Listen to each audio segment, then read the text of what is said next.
Hi guys. Today we're going to talk about the people behind radio or the radio management structure. You must always remember that in terms of the radio or the structure, the organizational structure of a radio station actually differs depending on how big and how small the organization is. What we're going to discuss today are the general departments that radio station can have. In producing radio programs, so you have several different departments. Okay, now these departments are um, identified depending on their purpose and function in the radio station. So you have the sales department, you have the program department, and the news department. Basically, it's part of both program and the news department can be part of the production department.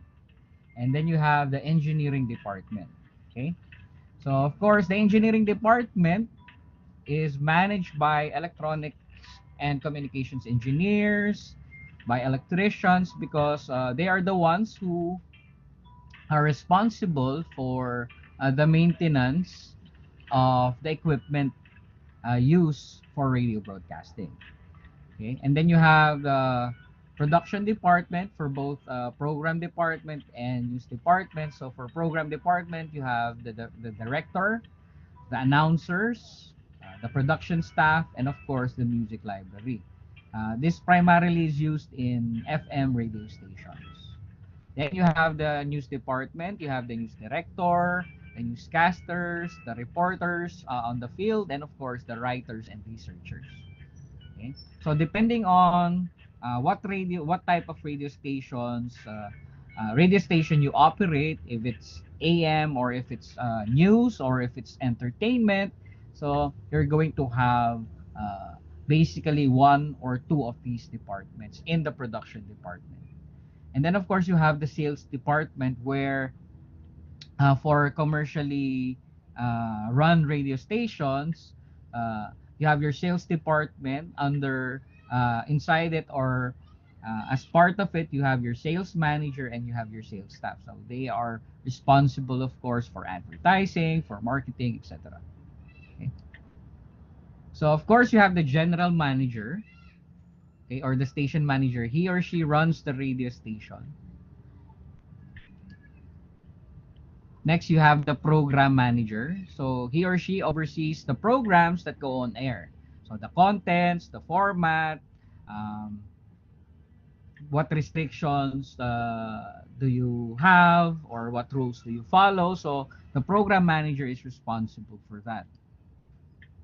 Then you have your accounts executive from the sales department. So these are salespeople who sell advertising for the program that you are broadcasting, uh, that a radio station is broadcasting.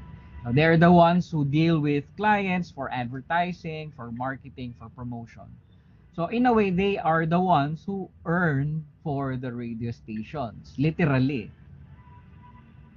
Okay, but of course, figuratively, everybody uh, in the radio station is vital for its operation and of course its profit. Okay? Then you have the traffic department where the schedules are arranged. So the schedules the commercials, make sure that they are aired correctly and bill the clients. So they are the ones who basically insert commercials sold by the marketing department or by the accounts department. They're the ones who insert it in specific radio programs for advertising. Okay. And you have your production department. Again, depending on which type of um, radio stations you want to operate, or you have your news department, or you have your um, you have your music department, so to speak. Okay, so that's part of it. Okay. Of course, for both, you have the announcer. The word announcer or broadcaster is used primarily to describe anyone of men and women who convey information via electronic media. So it can be for AM or FM, so they can be generalized as what we call announcers.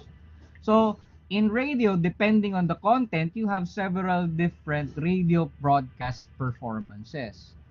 So you have your disc jockeys where he or she introduces and talks about or plays popular music, recording, and gives occasional interviews, station breaks, and PSAs. Okay? For FM, so basically these are the people behind the radio booth. Now for AM, of course, or for news, you have your newscasters.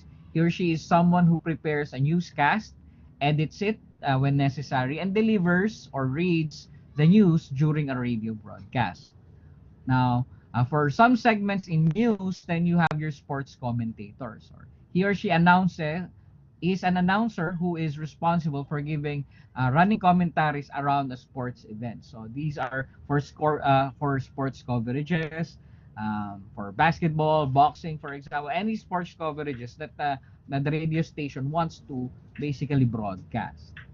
And then you have your narrator or your reporter. He or she is a performer who is responsible for providing the running descriptive presentation of an actual event such as a parade, a vehicular accident, a fire, or anything that is newsworthy. Okay? And then of course you have your program host. He or she is a facilitator of the radio program. This job may include planning, gathering broadcast materials, writing scripts, producing programs, and delivering information messages. And you have your commentators. The role of this person is to take the news of the day and relate it to past events or to those probable future and analyze its significance. Okay.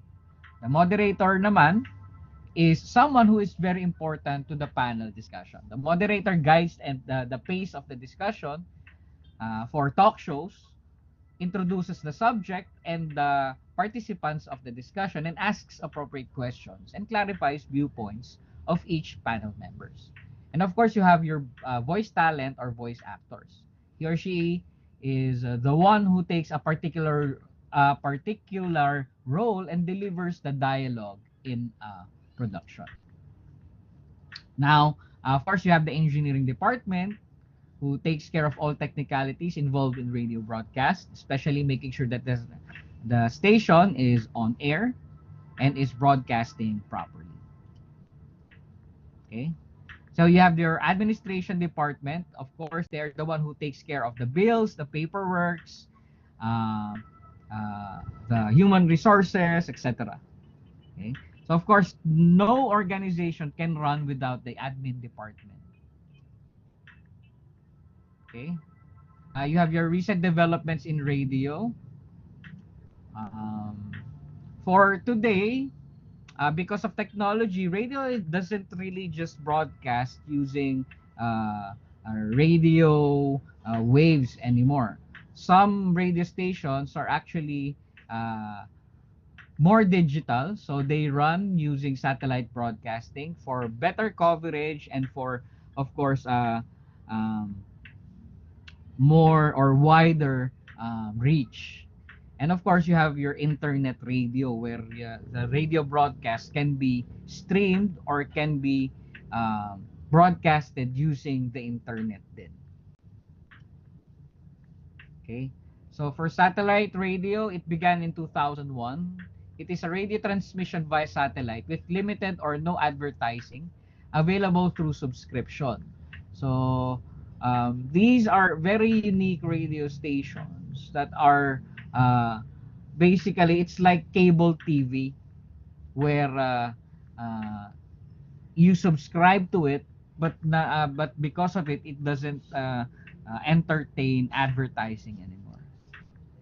Okay, and then you of course you have internet radio. Radio programs are sent over the internet. The internet offers a wider possibility or wider possibilities of tapping and reaching wider audiences across the globe.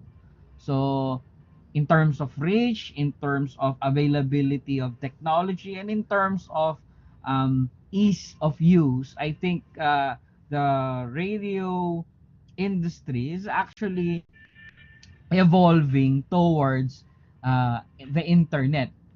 Okay, of course, radio stations that broadcast using radio waves will not be obsolete because there are a lot of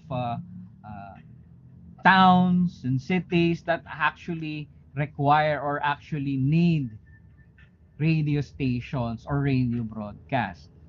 Okay, but of course, in terms of evolution, we evolve, communication in general evolved because of technology.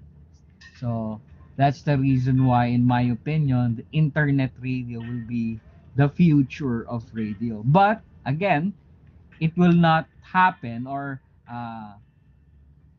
analog radio stations, okay, will not fade anytime soon. In that note, that ends my lecture for today. This is People Behind Radio, or Management Structure in Radio Stations. If you have any questions, you can send me a course message, or you can ask them during our synchronous sessions. Again, thank you very much and have a nice day.